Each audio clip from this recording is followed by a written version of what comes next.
Estimados pasajeros, muy buenas noches. Les saluda su conductor. Queridos pasajeros, no sé si opinen igual que su servidor, pero yo pienso que los relatos de las comunidades rurales tienen un encanto especial. Y hoy estoy muy contento y agradecido porque tengo la oportunidad de compartir con ustedes más de 50 minutos de aterradores relatos ocurridos en pueblos y rancherías. Hoy conoceremos desde un culto que esconde un muy oscuro trasfondo, hasta una comunidad que durante varios meses se vio aterrada por el acecho de una muy extraña criatura, sin dejar de lado, por supuesto, a los muy aterradores espectros a los que estamos ya acostumbrados aquí en la desolada carretera. Estimados pasajeros, los invito entonces a inclinar su asiento, abrochar su cinturón y sobre todo a relajarse, echando a volar su imaginación, para que disfruten de este muy placentero y aterrador viaje.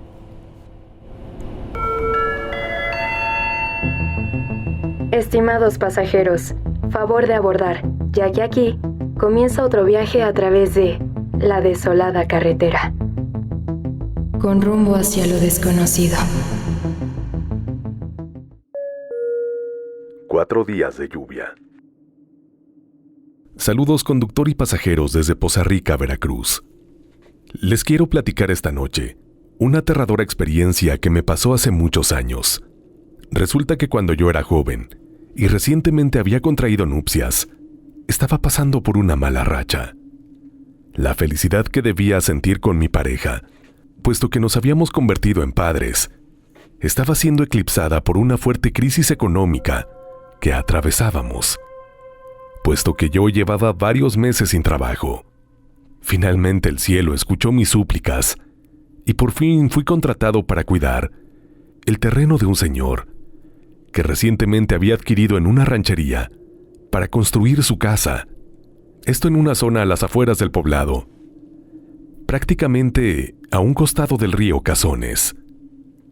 Mi labor sería sencilla: fungir como velador para cuidar los materiales de construcción y, una vez iniciada la obra, vigilar que todo se mantuviera en orden para evitar robos y saqueos. Para tal efecto, lo que nos pareció mejor fue que se nos construyera una pequeña choza, algo improvisada, para que ahí me fuera a vivir con mi esposa y mi hijo recién nacido. La cabaña no contaba con energía eléctrica, de modo que solo nos alusábamos con una vela. En cierta temporada,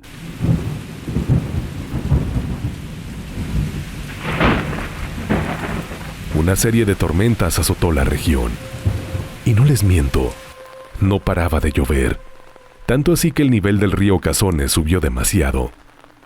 La primera noche de lluvia constante no pasó nada, pero durante la segunda, durante la madrugada noté algo extraño. Un sonido me despertó. Aquel parecía ser el lejano lamento de una mujer, que eventualmente se fue transformando en una dulce voz de arrullo, que tenía la intención de tranquilizar a un niño. Este sonido fue avanzando paulatinamente, hasta que se quedó a unos metros de nuestra cabaña. Por un momento pensé que eso había estado presente solo en mi imaginación, pero al darme cuenta de que mi esposa estaba despierta, le pregunté si ella estaba escuchando lo mismo que yo. Sentí un escalofrío recorrerme entero, cuando me confirmó que sí. Por si fuera poco, el asunto escaló a tal grado que, mientras aquel susurro seguía suscitándose, nuestro pequeño hijo comenzó a llorar, como si estuviera siendo víctima de una incomodidad que nosotros como padres nunca habíamos visto antes. Es verdad que no tenía mucho tiempo de nacido, pero nosotros ya lo conocíamos bien. Sabíamos si su llanto obedecía a sueño, hambre o algo más. Los que son padres me entenderán, pero esto nunca lo habíamos visto antes. Era como si incluso nuestro bebé se retorciera de dolor. Mi esposa lo levantó en brazos, tratando de calmarlo, y curiosamente, fue hasta que aquellos arrullos cesaron que nuestro hijo se tranquilizó, así como por arte de magia. Transcurridos unos minutos, pudimos ponerlo a dormir nuevamente, y sin que la lluvia cesara, la noche pasó. La siguiente noche, aún con lluvia, de pronto aquel lamento se hizo presente otra vez, y al igual que la madrugada anterior, este se fue transformando en una dulce canción de cuna, misma que se acercó, hasta lo que pude percibir. Eran unos metros ahora más próximos a nuestra cabaña. Esto fue diferente que la noche anterior, pero ahí mi hijo nuevamente se despertó, víctima de aquel llanto incontrolable. El patrón entonces fue el mismo, se calmó hasta que aquella voz de mujer desapareció. Cabe señalar que por tercer día consecutivo la lluvia permaneció. Y esta noche fue cuando tanto mi esposa como su servidor sentimos un terror profundo, como pocas veces lo hemos experimentado, cuando la voz de aquella misteriosa mujer se hizo presente. Pero lo que hizo su manifestación más escalofriante fue que esta vez la pudimos escuchar justo afuera de la endeble puerta de nuestra cabaña. Y por supuesto, como podrán adelantar, al igual que las noches anteriores, nuestro hijo volvió a alterarse ante su presencia. Ya para el cuarto día estábamos completamente aterrados, y algo nos decía que si aquel ser o espectro se había estado acercando cada vez más, de permanecer en la cabaña, ya en esta ocasión no le importaría entrar. Lo de menos era que yo lo enfrentara, pero yo sabía que aquella no era una manifestación que obedecía a alguien o a algo de este mundo. Llamé a mi patrón, y argumentando que tenía miedo de que el río se desbordara, le hice saber que esa noche ya no la pasaríamos en la cabaña. Él accedió y dijo que no había problema, así que junto con mi mujer le pedimos asilo a mi suegra, y esa noche ya la pasamos en su casa. Al día siguiente, por fin la lluvia dio tregua, y por la mañana regresamos a nuestra cabaña. Al acercarnos nos estremecimos al darnos cuenta que la puerta estaba abierta. Le pedí a mi señora que se quedara afuera, con nuestro hijo, y yo me introduje primero para hacer una inspección. Cuando ingresé, me di cuenta de que ya no podíamos volver. Rápidamente hice una manipulación del lugar, para que mi esposa no se alterara, y lo único que le dije fue que tomáramos nuestras cosas y saliéramos de ahí. Ese mismo día, a pesar de nuestra situación económica, le renuncié a mi patrón y jamás regresamos a esa cabaña. Nunca se lo dije a mi esposa, y a ella le pareció extraño, pero aceptó mi decisión. Y es que lo que le oculté fue que esa mañana me encontré en el piso de tierra de la cabaña huellas de pasos descalzos que iban desde la entrada hasta donde estaba la cuna de nuestro bebé. Rápido con mi calzado las borré para que mi esposa no las viera, ya que sé que esto la hubiera alterado sobremanera. Por fortuna, poco después encontré un nuevo trabajo y ya pudimos estar tranquilos. Curiosamente, con el paso del tiempo me he topado con diversos testimonios de personas que aseguran, en las laderas del río Cazones, haber escuchado aquellos lamentos que posteriormente se convierten en un arrullo. ¿Ustedes de qué creen que se trate, compañeros pasajeros? ¿El atormentado espectro de una mujer? ¿La presencia de la Llorona? ¿O algo más? Sea lo que sea, fuertes escalofríos me recorren cuando me pongo a pensar qué hubiese pasado de no habernos ido aquella noche de tormenta.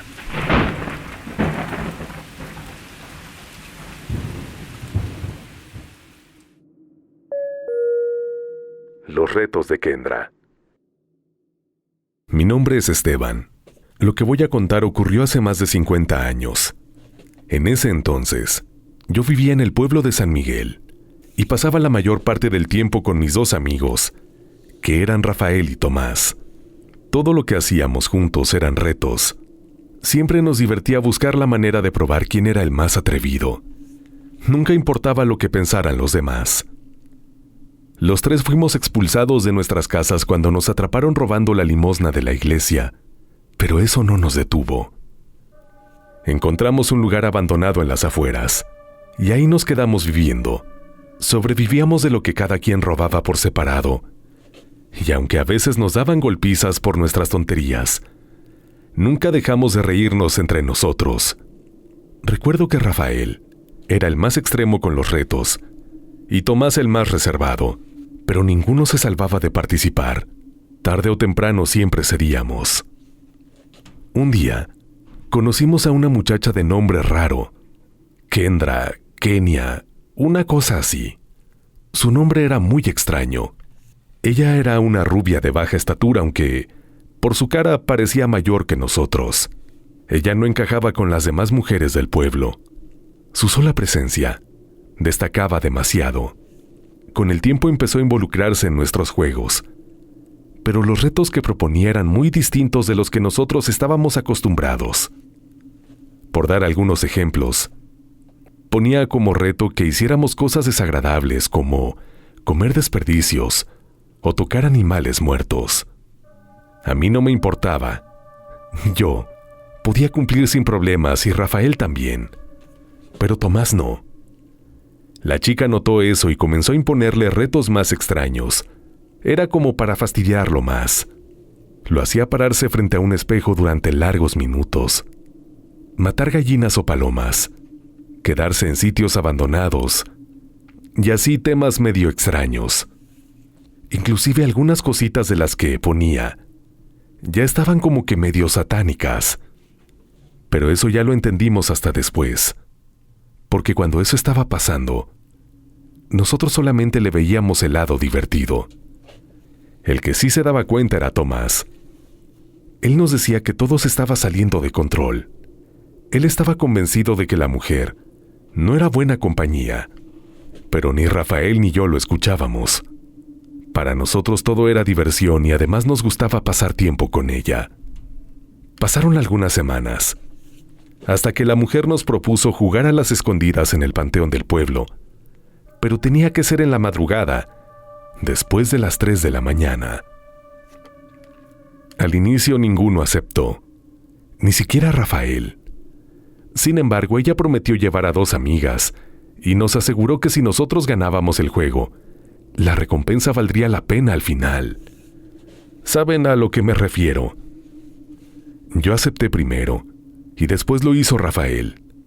Así entre los dos presionamos a Tomás, hasta que aceptó, de mala gana, pero pues aceptó. Esa noche, los 6 nos encontrábamos en la entrada del panteón del pueblo. Todo el lugar estaba cubierto de tierra. La luna apenas iluminaba algunas cruces. La mayoría de tumbas eran montículos olvidados y había varios pozos abiertos listos para recibir cuerpos. Supongo que durante los días cercanos. La chica nos dijo que Tomás jugaría con ella mientras que Rafael y yo iríamos por sus amigas. Yo me quedé con la morena y Rafael con la de piel clarita. Ya dentro del panteón, comencé a buscar a la morena. Me tomó un rato, pero logré alcanzarla cerca de un pozo abierto. Después caminé para reunirme con Rafael, que ya había atrapado a la otra chica. Juntos nos dirigimos a la salida, mientras íbamos mirando por aquí y por allá, a ver si veíamos a Tomás y a la rubia, pero nomás no los veíamos. De pronto, escuchamos un grito desgarrador que reconocimos de inmediato. Ese grito era de Tomás. Venía del centro del panteón, así que de inmediato dejamos a las chicas atrás y corrimos hacia donde acabábamos de escuchar a nuestro amigo. Mientras avanzamos, Rafael y yo sentimos que alguien nos estaba mirando. Entonces Rafael me jaló un poco la playera y me detuvo un segundo para señalarme un lugar entre las tumbas, donde un niño estaba de pie, mirándonos. Entonces, de entre las tumbas se asomó otro niño, y luego otro. Era algo muy perturbador, porque era evidente que esos niños eran fantasmas o algo por el estilo. Salieron un cuarto y un quinto niño, y entonces el grito de Tomás volvió a escucharse. Eso nos hizo reaccionar, e intentamos correr para ir con nuestro amigo, pero de pronto Rafael se fue de boca contra el suelo. Yo no lo vi caer, sino que cuando cayó, alcanzó a agarrarme de mi pantalón, y por eso me frené. Entonces, cuando volteé a verlo, resulta que se había caído porque uno de los niños lo tenía agarrado de un pie. Lo que hice fue sujetarlo de los brazos y jalarlo con fuerza para que pudiera zafarse del agarre del niño. Luego ya se levantó y seguimos corriendo. Entonces, luego de acercarnos más hacia donde estaba nuestro amigo, nos encontramos a la rubia. Le gritamos preguntando por Tomás, pero ella no respondía. Entonces, alrededor de la rubia comenzaron a aparecer más niños, pero con una apariencia ya demasiado tétrica, tanto que ya no podíamos aguantar el miedo y completamente aterrorizados, nos dimos la vuelta y corrimos hasta salir del panteón. Por el susto nos habíamos olvidado de Tomás. Ya estando afuera del panteón, lo escuchamos gritar otra vez, pero ya no tuvimos el valor para volver a entrar al panteón. No faltaba mucho para que salieran los primeros rayos del sol. Menos de media hora. Así que decidimos esperar. Y en cuanto el cielo se empezó a iluminar, entonces sí entramos al panteón y nos apuramos para encontrar a Tomás. No tardamos en encontrarlo. Estaba sentado en un árbol. Tenía heridas por todo el cuerpo. Eran cortes pequeños como si se le hubieran enterrado vidrios. Intentamos que hablara, que nos dijera algo, pero estaba ido. Lo sacamos del cementerio y lo llevamos con nosotros. Un par de horas después, ya pudo hablar, pero no nos dijo nunca qué fue lo que sucedió. Con los años, comprendimos que los retos de Kendra no eran simples pruebas, sino una manera de atraer algo que no podíamos controlar. Aún recuerdo el miedo de Tomás, sus gritos que nos estremecieron, y los niños que aparecían entre las tumbas. La construcción en la que vivíamos comenzó a deteriorarse, y Rafael decidió irse, y yo permanecí solo cuidando lo que quedaba del lugar. Siempre con la sensación de que algo me observaba. Nunca regresé al panteón de noche, y durante mucho tiempo no hablé de lo ocurrido.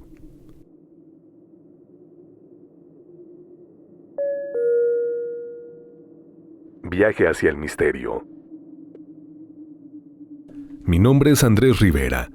Soy originario de un municipio de Durango, y la historia que voy a contar sucedió en el verano de 1981. Yo tenía 9 años, y era uno de los 4 hermanos que viajábamos en la camioneta de mi padre aquella vez. Ese viaje fue el más extraño y aterrador que viví con mi familia. Hasta hoy, todavía lo recuerdo sin perder un solo detalle porque las imágenes quedaron grabadas de tal manera que es imposible olvidarlas. En esa ocasión, mis padres decidieron visitar a unas tías que vivían en un ranchito llamado San Vicente. Cada verano, nos llevaban de viaje y a veces íbamos a otros lugares, como Real de 14. La camioneta era de mi padre. Tenía un camper en la parte trasera, y ahí íbamos los niños. Mateo era el mayor. Yo iba a un lado de él, y los más pequeños iban atrás, con unas cobijas y las maletas de mi ropa. Mi madre iba en el asiento del copiloto. Salimos muy temprano. Eran las 5 de la mañana. Todavía estaba oscuro. Todos subimos a la camioneta medio dormidos.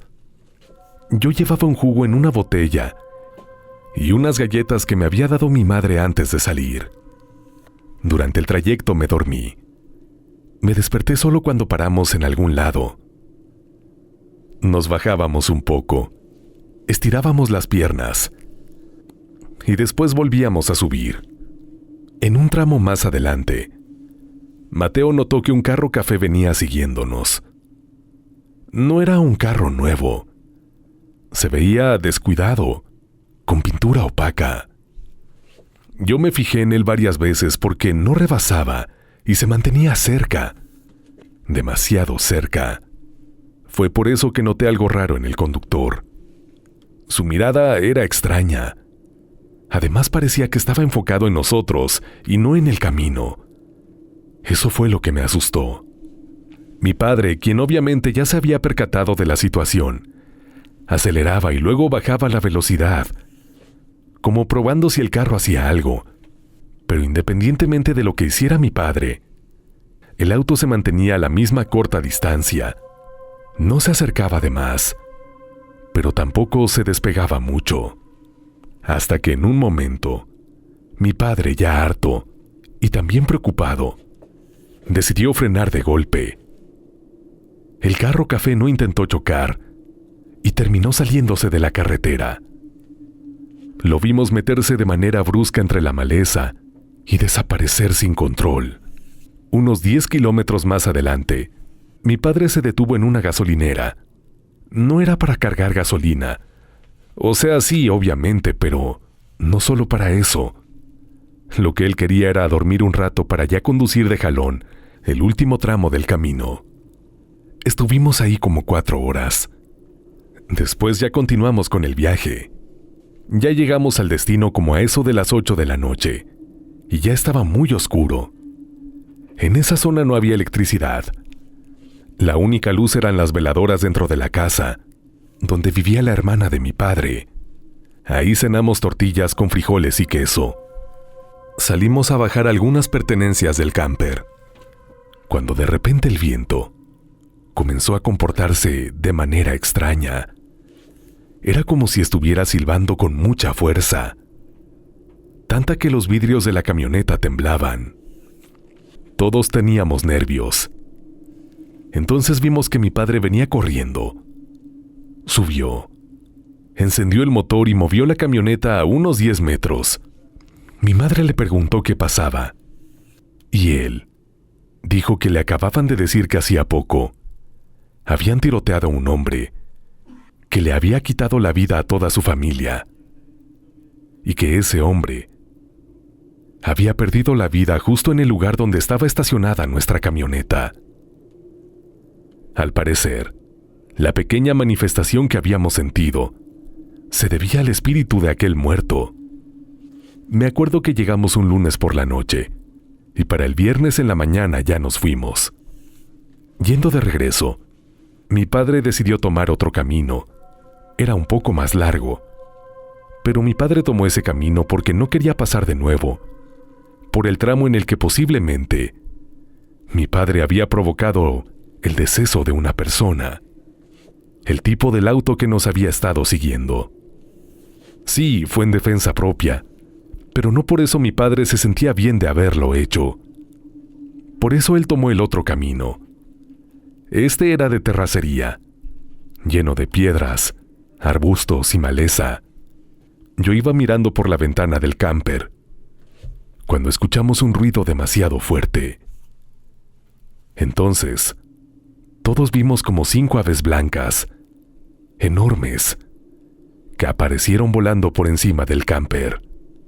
Eran del tamaño de un hombre adulto, o incluso más grandes. Sus caras parecían humanas, así que quedó claro que no eran aves como tal, sino que eran brujas. Todos nos asustamos y mi padre pisó el acelerador. La camioneta brincaba por lo irregular del camino y nosotros tratábamos de sostenernos con lo que podíamos. De pronto una de esas aves golpeó la parte trasera del camper. Empezamos a llorar del miedo. Mi madre rezaba. De repente otra de esas aves se adelantó y bajó en caída libre, varios metros por delante del camino. Mi padre aceleró y la esquivó, pero pasamos por encima de un bache. El golpe hizo que todo dentro del camper se moviera. Las maletas hicieron una carambola y nos golpearon. Entonces, otra de esas cosas bajó y empezó a volar a la par del camper. Acercó su pico, como si estuviera tratando de agarrar algo, y vimos que empezó a arrancar de la camioneta una silueta humana, casi transparente. Era la silueta de un hombre. Era un espíritu. Seguramente el espíritu del hombre al que habían baleado en el lugar donde mi padre había estacionado el camper. No sé por qué. Esas brujas estaban interesadas en evitar que ese espíritu se fuera. Pero qué bueno que nos lo quitaron de encima.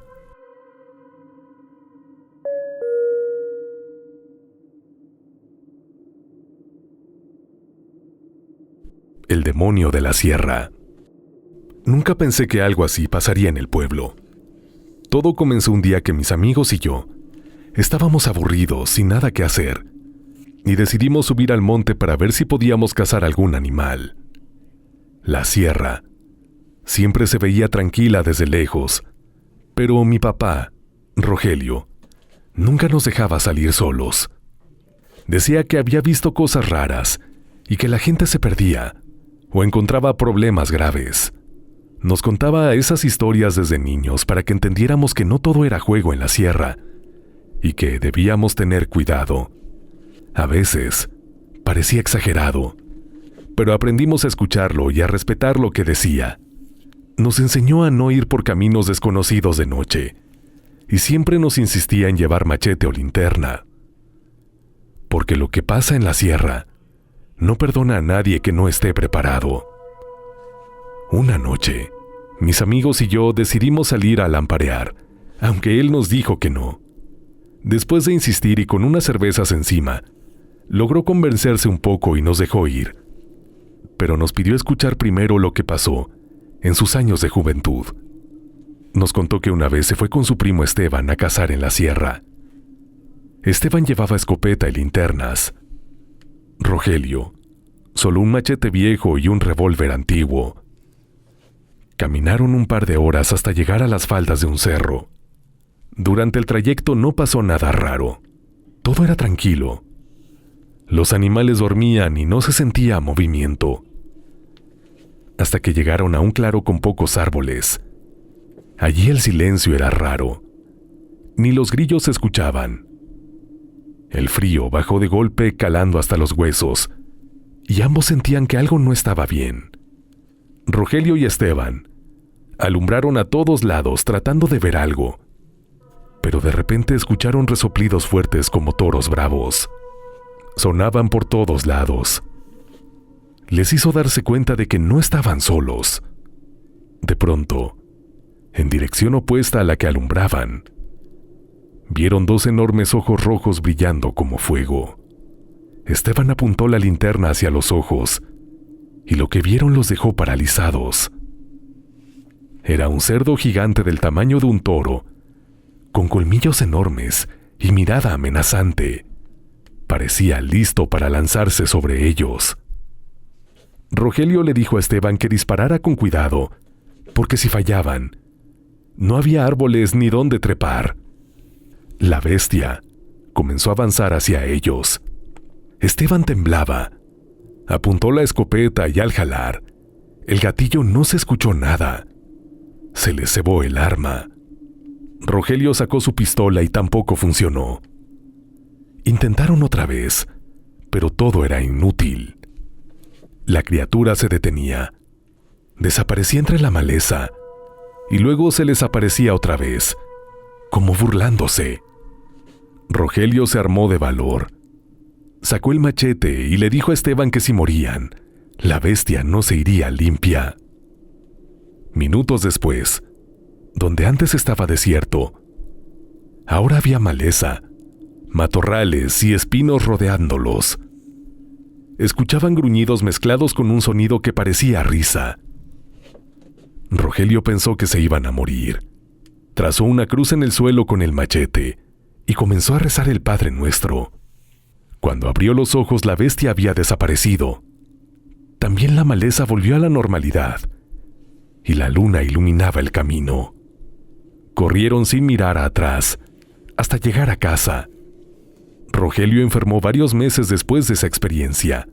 Cuando terminó de contarnos su historia, nos dijo que por eso no debíamos salir, porque el demonio toma formas raras y se esconde en la sierra buscando almas. Aún así, esa noche decidimos salir a lamparear.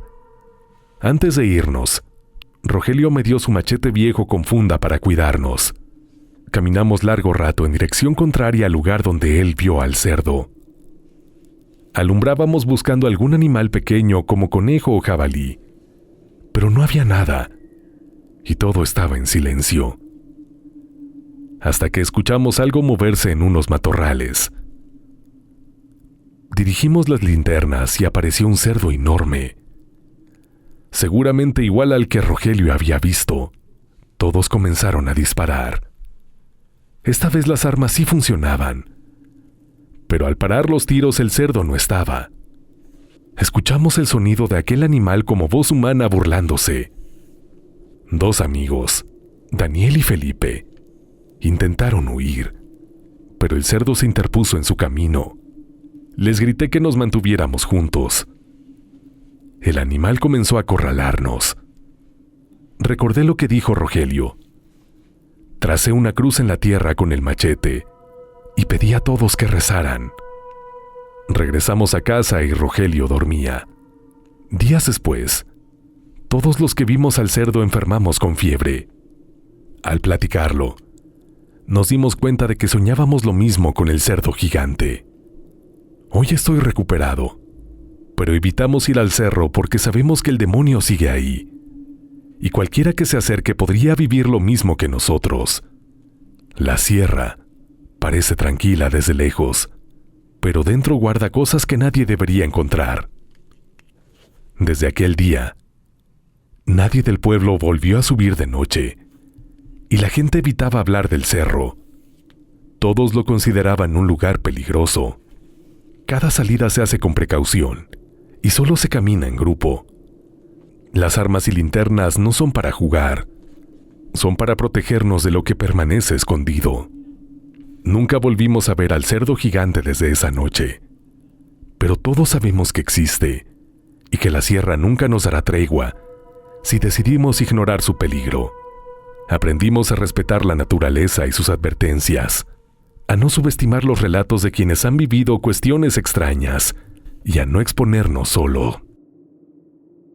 La historia del cerdo gigante se convirtió en un relato que todos los del pueblo respetan. Nadie sube de noche, y la presencia del demonio en la sierra sigue siendo un secreto que todos saben, pero que nadie quiere comprobar.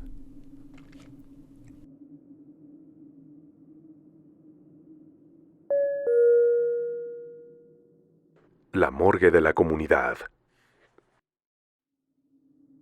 Crecí en un rancho en Veracruz, siempre rodeado de animales, y desde niño ayudaba a mi papá con vacas, caballos y puercos. La soledad me acompañaba casi todos los días, porque sus amigos tenían sus propios problemas, y la rutina se sentía interminable. Una tarde, fui al pueblo a comprar comida y vi a Hilario, un amigo de la prepa, que creía perdido por completo. Antes era un vato delgado, acabado, siempre drogado y con la vida hecha pedazos.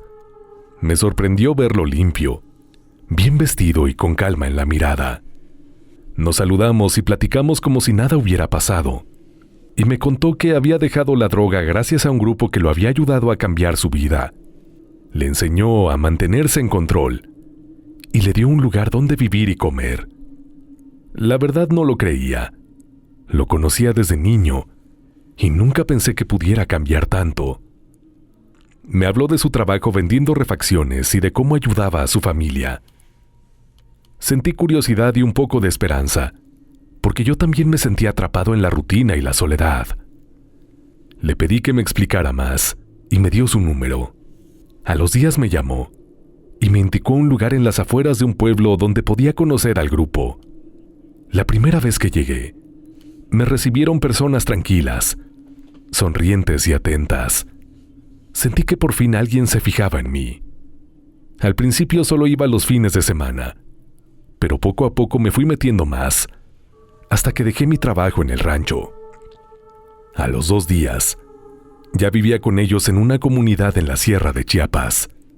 Allí éramos unas 100 personas y vivíamos en una especie de comuna. Cada uno tenía un oficio. Algunos cultivaban maíz, otros cuidaban animales y otros cocinaban. Yo me encargaba de los animales y aprendí a vivir con lo mínimo. Todo era compartido. La comida, las tareas y el trabajo diario. El líder del grupo era un hombre mayor, siempre sonriendo, que nunca levantaba la voz, pero imponía respeto con la mirada. Sus palabras eran calculadas y convincentes. Si se ponía serio, no había más que obedecer. La vida allí tenía accidentes constantes. Mordidas, caídas, enfermedades o golpes graves eran comunes, por lo que había una morgue dentro de la comunidad. Cuando el encargado murió, el líder dijo que yo debía ocuparme. La choza era de madera cubierta con plásticos y dentro había una tina grande donde se ponían los cuerpos sobre hielo. No había refrigeradores ni mesas especiales. Los instrumentos eran cuchillos, machetes y serruchos. La primera vez sentí asco, pero no había opción. Aprendí que los cuerpos se abrían, se sacaban órganos y se cortaban extremidades para entregar al monte. Con el tiempo comprendí que los órganos buenos se cocinaban para la comida. Al principio no podía comer, pero poco a poco lo normalicé. Nunca le quitamos la vida a nadie. Todos morían por accidente o enfermedad. Cuando pregunté por qué comíamos a los difuntos, el líder explicó que era para limpiar sus almas del miedo y la energía negativa, y que así, sus espíritus quedaban libres. Esa explicación rara me convenció, aunque nunca me sentí cómodo del todo. Una noche, el líder llegó con un animal extraño. Estaba muerto, amarrado, y ninguno de nosotros sabía qué era exactamente. Tenía pelo liso, pico en lugar de boca, 3 pezuñas en cada pata y una cola larga. Medía cerca de 70 centímetros. Uno de los guardias me dijo que lo más cercano era un nahual. El líder ordenó abrirlo y apuñalar su corazón para que la maldición no pasara a nadie. Yo me negué, pero él insistió diciendo que estaba muerto y que no pasaba nada. Cuando me acerqué, el animal movió una pata y rompió la cuerda. Caí de espaldas gritando, pensando que atacaría, pero solo se sentó. Abrió la boca y emitió un quejido prolongado antes de quedar inmóvil. Sus ojos rojos sin pupilas y el olor extraño me helaron la sangre.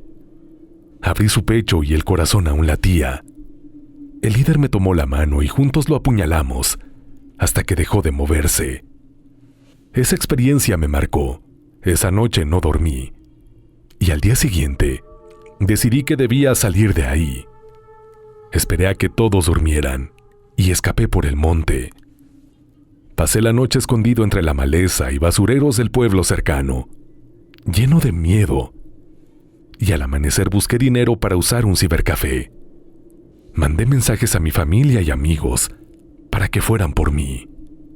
No quise quedarme ni un minuto más. Mientras caminaba, recordaba cada detalle, desde el olor de la morgue hasta la mirada del líder y el momento en que el nahual abrió la boca. Sabía que salir era solo el primer paso. Regresar a la vida normal sería lento, doloroso y lleno de recuerdos que me perseguirían siempre. Comprendí que esos grupos usan palabras bonitas para atrapar a la gente y hacerla sentir importante, pero después te obligan a implicarte en sucesos inimaginables. Su poder no estaba en lo sobrenatural, sino en la manipulación y la rutina que normaliza lo insoportable. Mi vida volvió lentamente a la normalidad. Dormía mejor, comía sin culpa, y aunque la experiencia dejó cicatrices, recuperé mi trabajo en el rancho y la relación con mi familia. Aprendí a escuchar a la gente sin idealizarlas y no confiar ciegamente en promesas de cambio radical de desconocidos. Evité hablar con Hilario de nuevo, y no me interesó la vida en comunidad ni la espiritualidad que me ofrecieron. Nunca volví a ver al líder ni a los miembros de la comuna. Lo que viví me enseñó que la libertad y la seguridad de la vida común son mucho más valiosas que cualquier ilusión de comunidad perfecta. Cada día, fuera de ese lugar, confirma que escapar fue la única opción real. Pasaron meses antes de sentirme completamente a salvo. Cada vez que alguien mencionaba grupos de este tipo en México, sentía un respeto profundo por quienes logran salir. No hablo de ello con casi nadie, pero sé que contar mi historia sirve para advertir. Incluso con buena intención de dejar vicios o encontrar un camino espiritual, no todas las soluciones son lo que parecen. A veces la promesa de cambio es solo la puerta de entrada a algo peor. Con el tiempo entendí que mi bienestar dependía de mantener distancia de cualquier comunidad que quisiera controlarme o implicarme en prácticas que no podía aceptar. La vida simple, cuidando animales y conviviendo con mi familia y amigos, me devolvió la paz que había perdido en la sierra. Hoy, años después, sigo trabajando con animales grandes, atendiendo vacas, caballos y puercos. La experiencia con el culto dejó huellas que todavía recuerdo cada vez que entro a un corral o escucho los ruidos del rancho. Sin embargo, la rutina y la responsabilidad me anclan al presente. Si alguien está en un grupo que promete cambiar su vida, mi consejo es no confiar ciegamente y recordar que la libertad es más importante que cualquier ilusión de seguridad o pertenencia. Escapar fue doloroso, pero necesario. Y hoy sé que mi vida es completamente mía.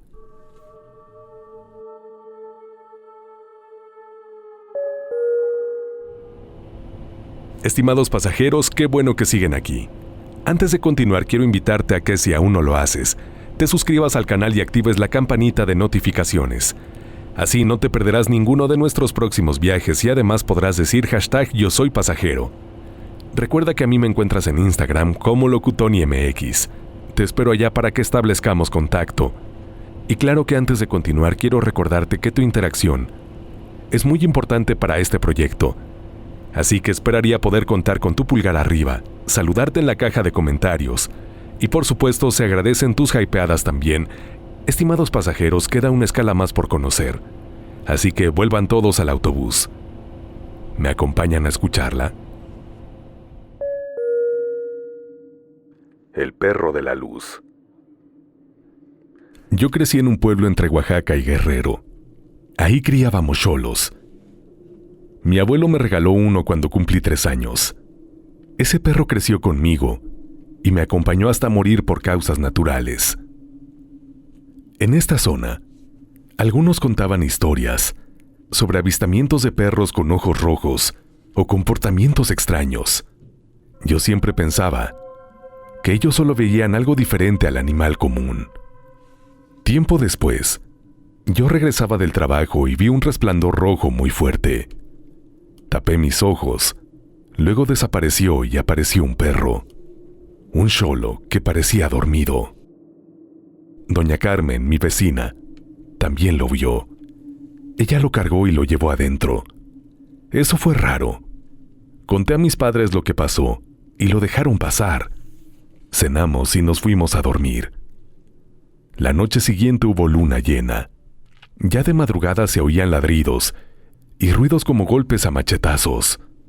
Me levanté y miré por la ventana, pero no vi nada. Los sonidos venían de la casa de doña Carmen. De repente pararon y me acosté.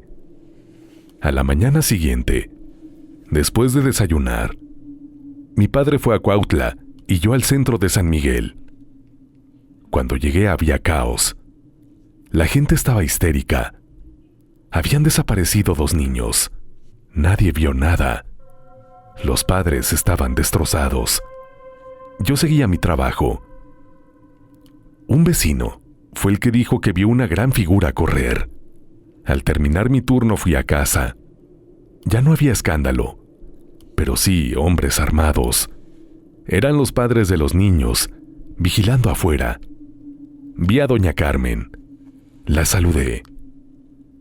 Me dijo que el perro estaba enfermo y con heridas. Ella lo había curado, por eso el escándalo de anoche. Me despedí de ella y mi noche fue tranquila. No hubo ladridos ni ruidos. A la mañana siguiente, en el centro, el pánico seguía. Habían desaparecido 6 niños más. La gente estaba desesperada. Cada vez más. El temor corría de boca en boca. Los vecinos comentaban que algo extraño se movía por el monte cercano. Algunos adultos contaban que veían sombras o escuchaban ladridos, aunque nadie podía confirmar nada. Yo trataba de mantenerme al margen y seguir con mi trabajo, pero cada historia me ponía más nervioso. Después de trabajar fui por Silvia a una casa abandonada cerca del centro. Ahí escuchamos pisadas. Ella se asustó. Salimos y escuchamos un disparo. Regresamos a ponernos a salvo. Luego la gente salió a la calle. Todos iban a la casa de don Julián, que vivía con su hija. Entramos. Don Julián estaba desangrándose por una mordida enorme en la pierna. Dijo que una criatura del inframundo se llevó a su hija. Apuntó al sur y se murió. Fue horrible. Acompañé a Silvia a su casa. Luego fui a la mía, temiendo cruzarme con esa criatura. Llegué sano y conté a mis padres lo que pasó. Se asustaron y mi padre no iría a trabajar hasta entender la situación. Antes de dormir, escuchamos ruido afuera. Pedí a mis padres que se quedaran dentro. Yo salí. Vi vecinos y al párroco don Eugenio frente a la casa de doña Carmen llamando a la puerta. Les pregunté qué pasaba. Me dijeron que un hombre reportó al perro salido de la luz. Pedí hablar con doña Carmen y le expliqué que la gente estaba nerviosa por su perro. La señora dijo que el perro salía por la noche al monte. Nos indicó dónde y fuimos a buscarlo. Cuando lo vimos ya no se parecía a un xolo. Era una cruza. Su piel naranja, su cuerpo más grande, ojos rojos, sin pelo. Era aterrador y su altura era enorme. Cuando nos vio gruñó. Alguien le disparó y se lanzó al párroco. Lo mordió. Todos dispararon y perdió la vida. Durante los días siguientes, la gente del pueblo estaba alerta. Los adultos organizaban guardias. Algunos caminaban con machetes. Otros solo se quedaban en sus casas. Los niños ya no salían de día, mucho menos de noche. Los rumores de más desapariciones no paraban. Algunos vecinos decían que habían visto luces rojas sobre el monte o escuchaban gemidos. Le conté a mi madre y ella me dijo que eso era peligroso, pero no debíamos perder la calma. Yo también empecé a notar cosas extrañas. Durante las tardes, al ir a trabajar por las calles del centro, veía perros que se movían raro. A veces se paraban y me miraban fijo por varios segundos. Yo aceleraba el paso, y ellos desaparecían sin dejar rastro. Algunos me seguían por varias cuadras, y luego se alejaban. También escuchaba a lo lejos un ladrido fuerte y profundo, que no parecía de un perro común.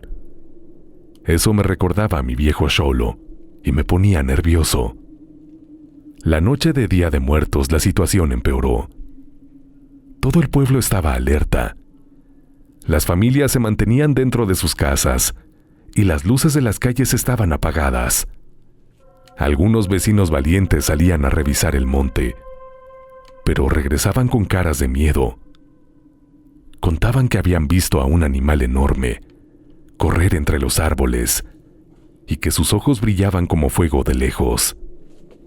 Yo me quedé en casa con mis padres y Silvia. También nos quedamos en la sala mirando por las ventanas con cuidado. Cuando el espíritu de esa bestia apareció, se escucharon ladridos intensos y pasos que corrían por todo el monte.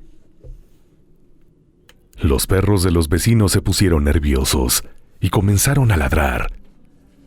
También parecía que ellos lo reconocían por el miedo que transmitían.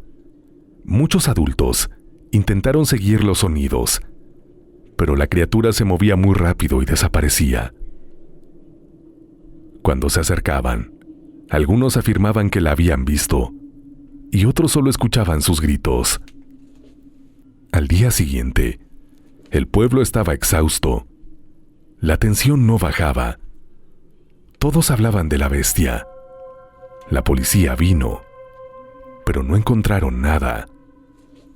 Todos coincidían en que el animal no era normal y que no podía tener ese tipo de fuerza y velocidad. Las madres contaban que sus hijos no querían salir de casa y que dormían acompañados de adultos por miedo a ser atacados. La mayoría de la gente ya no confiaba en salir al monte ni de día. Con el tiempo, la gente se acostumbró a vivir con miedo, pero nadie dejaba de hablar de la criatura que había matado al pobre don Julián y desaparecido a su hija.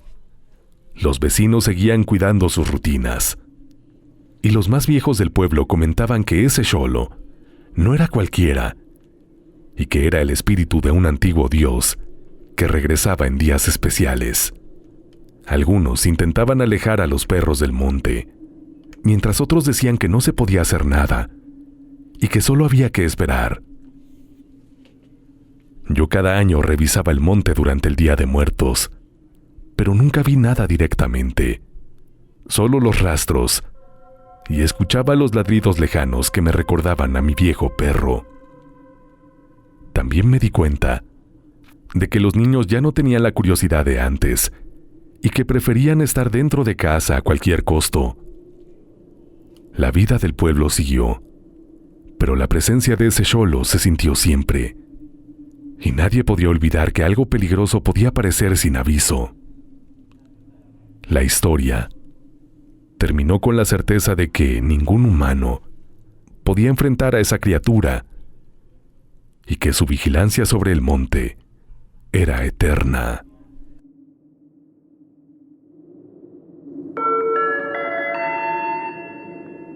Estimados pasajeros, hemos llegado a nuestro destino. Gracias por acompañarnos en este viaje. Es momento de descansar. Si creen poder,